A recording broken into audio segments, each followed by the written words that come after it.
हम खिंचवाना देखिए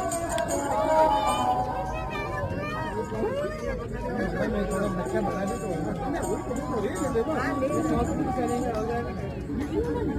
तो वो धातु